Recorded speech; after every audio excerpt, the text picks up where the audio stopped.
I'm now being joined on the program by Mazi Sambo Huabungwa, who is the president of the Pharmaceutical Society of Nigeria, and he's also the former chairman of the Nigeria Economic Summit Group. He joins us from his home in Lagos. Thank you very much, sir, for joining us on the program. The last time we spoke, of course, you made it very clear that you were fully in support of the lockdown. Now that the government has decided to ease on the lockdown and businesses are supposed to start, of course, not all of them, by next week. What's your take on that? Well, I believe that the government is trying to balance the budget, so to say. They are between a rock and a hard wood or a hard place. I believe that left to the thinking of government and hearing the presidential task force on COVID-19, they will have loved to keep the lockdown for much longer, but they're also being sensitive for the growing restiveness amongst Nigerians who are clamoring to get back to work, given the high level of informal sector in our economy, unlike some other developed nations that have enough reserves to be able to continue to send palliatives or provide food and succor to the people. So rather than wait till the people will become restive and go on strike or start demonstrating, they are literally forced to come to this decision. I think it was a hard decision to take, but that's been sensitive to the political and social development. So I imagine that it is taking the most proactive and maybe reasonable decision under the circumstances to avoid some unrest and disquiet in the polity. Now, I mean, everyone is talking about coming up with solutions to this. For instance, the current drug that everyone is talking about, that the U.S., the head of the U.S.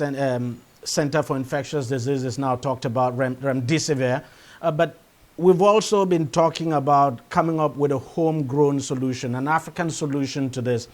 Now, in terms of that, how close is your organization, the Pharmaceutical Society of Nigeria? How close are you to coming up with a homegrown solution to COVID-19?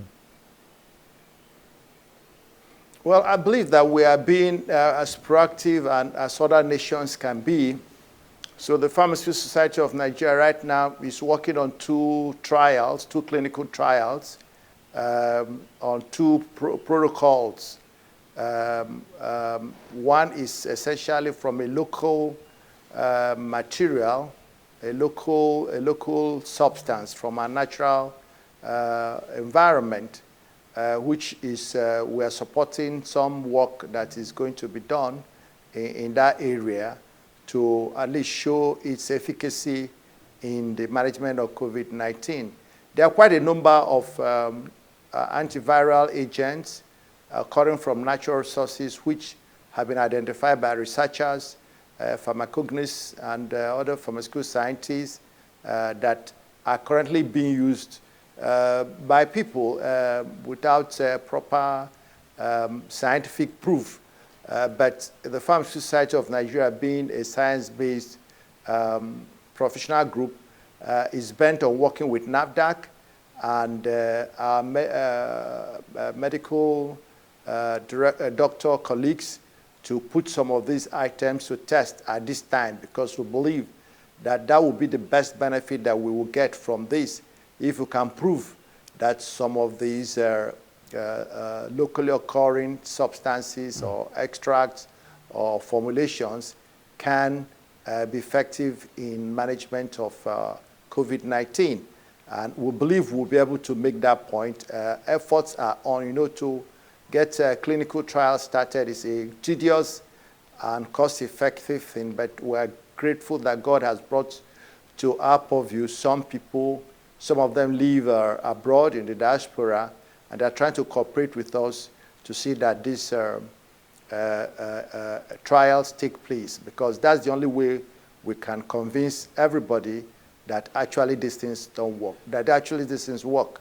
We have a lot of even practicing pharmacists or pharmacognosis who have claimed they have something that is helpful, but nobody takes them seriously until we've done proper clinical trials. So that's what we're pushing with some two protocols that are on the way right now. You must have heard of the Madagascar solution called COVID organic, so to speak. And of course, they're trying it. I mean, they're doing it, and the president of that country has even said he's ready to export it to other countries.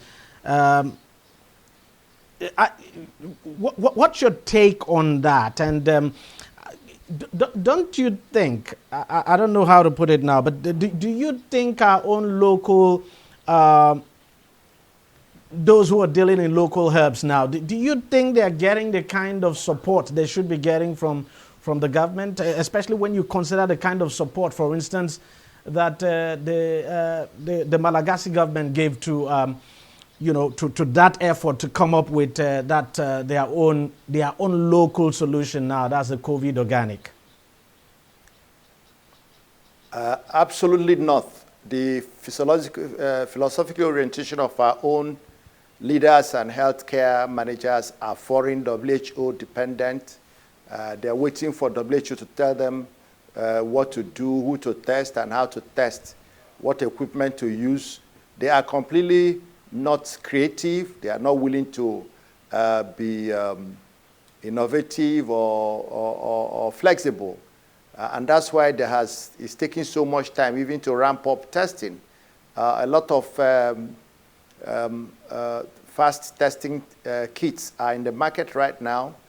Rather than validate some of them so that we can ramp up testing, they still insist we must do the molecular testing in the limited labs they have. So that's the orientation. There is no person from the beginning to the end who is interested in what I'm talking about, in looking for local solution. There is no evidence that they're interested in anything at all, and that's the shame. Madagascar came forth because they have a president who understands science, or who understands that we can push through with local opportunities to solve our problems. Here, we don't have that leadership, and that is the irony of our situation. All that is happening is private efforts, and even that private efforts, the official bureaucracy does not give you any support. When you talk about things that are natural occurring or herbal, they just look at you as if you are a traditional medicine man. So that's our problem in Nigeria. We have the richest fauna, flora. We have the highest level of scientific work that have been done, even on some of these herbal products and herbal preparations. There's a lot of work that have been done on them, especially on the plants. But we don't have a nation that is research-oriented or research-driven, because by now they will have commissioned certain works in the National Institute for Pharmaceutical Research and Development, Nigerian Institute of Medical Research and Development. They will have been given specific assignments, but you can't find that. Go to the centers. Only to the best of my knowledge, only one clinical trial is going on in one of the centers. And while many countries are trying all kinds of things to solve their problem, we are completely sold on what WHO or UNO or somebody else says. That's the tragedy of our problem. All right, we're going to take a short break now, and when we come back, I want to talk economics with you, because you used to be the chairman of the Nigeria Economic Summit Groups, and so let's discuss some economics, and this time we'll be talking about the $3.4 billion facility now the country got from the IMF. All right, we'll take a short break and we'll be right back. On DEJI 360, we don't just ask the questions. What is wrong with amending the Constitution the way the National Assembly members have been doing it? We seek answers. Constitution is constituent.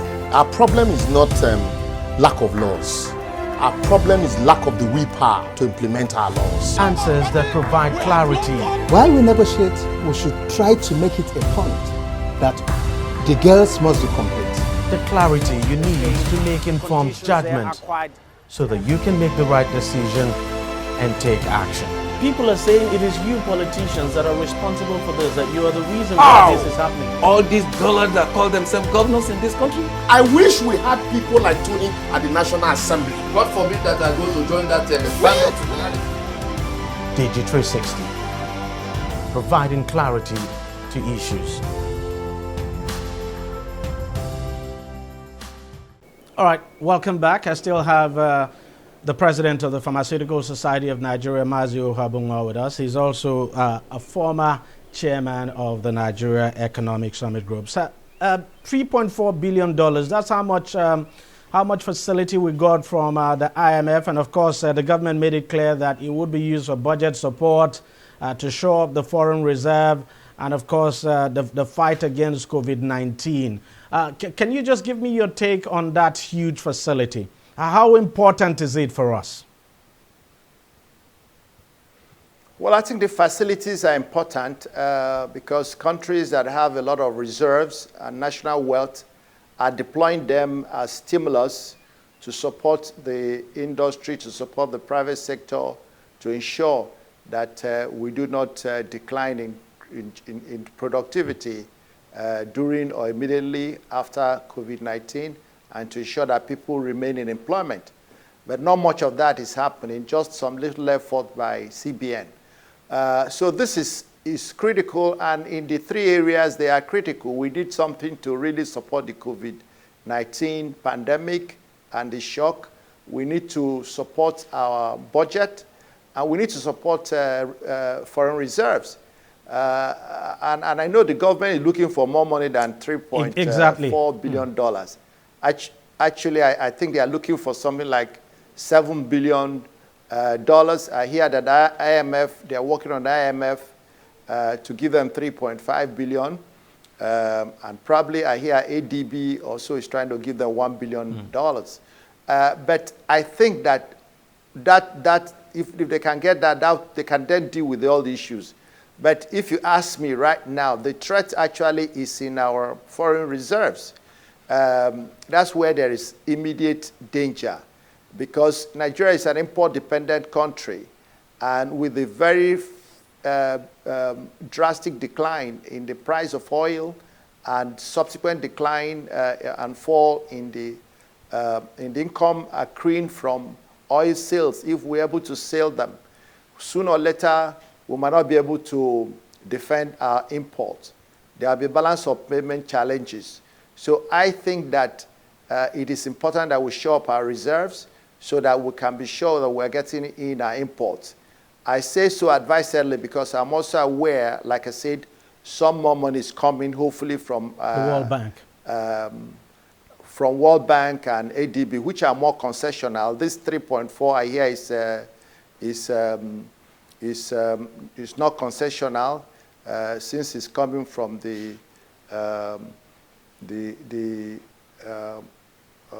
it's coming from a non-concessional rates, unlike the rapid monetary credit facility, which I hear is better structured, longer tenured. And I also believe that the government of Nigeria has recently gotten, is it $850 billion approval from National Assembly. National Assembly, which is local loan, domestic loan. I think that can do with budget, can support budget shortfalls and other issues they want to do locally. But I think protecting our position externally is critical, because if you look at the horizon, the situation is there. Oil is still below $20, and that is if you can find anybody to buy them. And that is almost close to our cost of production.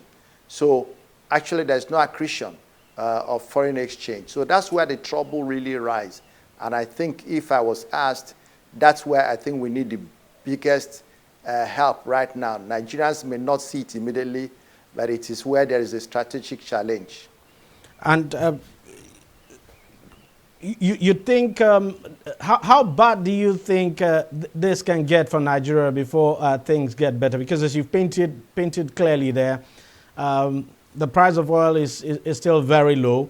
We're not very sure that by June things would begin to pick up, even though we're beginning to see some opening up now in countries across the world. But the truth is that demand is still very much suppressed. Yes, because if you know that the $20, $17 oil is for June supplies. So before you, sooner or later, you start looking at July supply. So if things begin to open up in June, the consequences, the beneficial consequences may come in August or September supplies, because these are forward contracts. So I think that things are really there, if you ask me.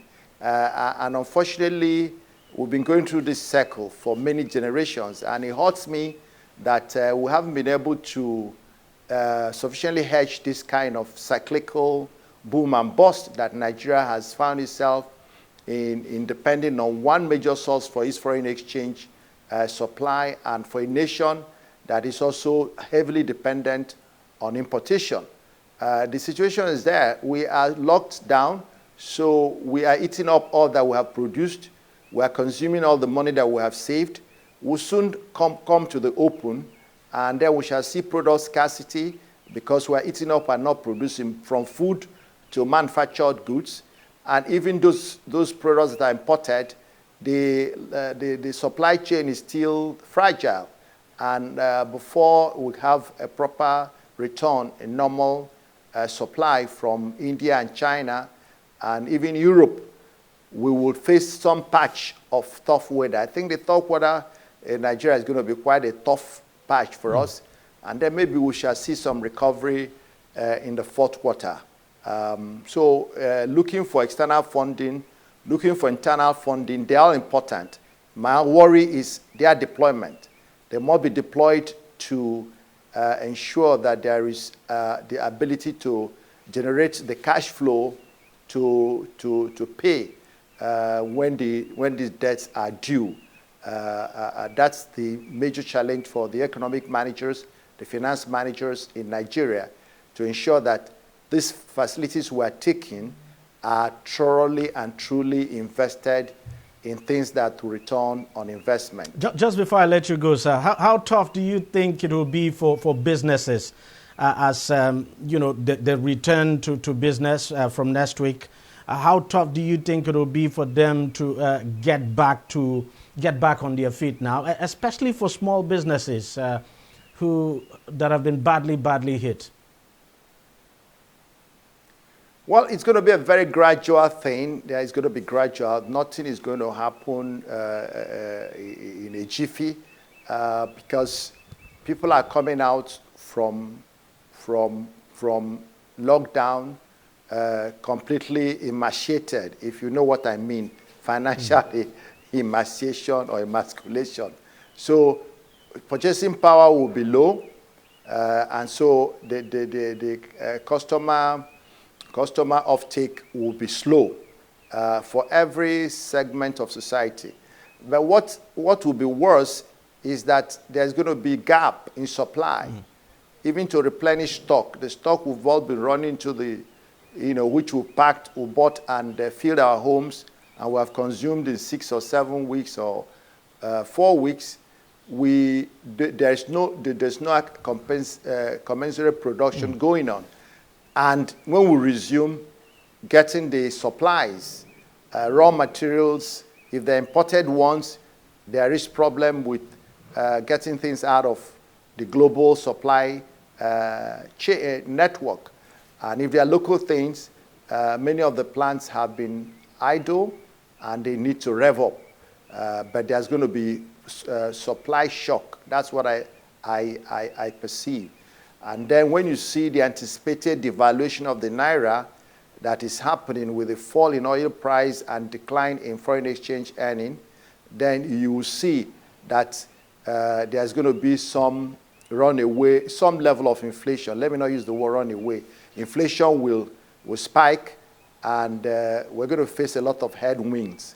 So I think everybody should tighten up their belts because we're going to be trying to protect ourselves to make sure we do not have the COVID going higher than it is. For Nigeria, we're still at the ascension. We haven't reached the top of the curve, not talk of flattening it yet. So we're just in a very dangerous point.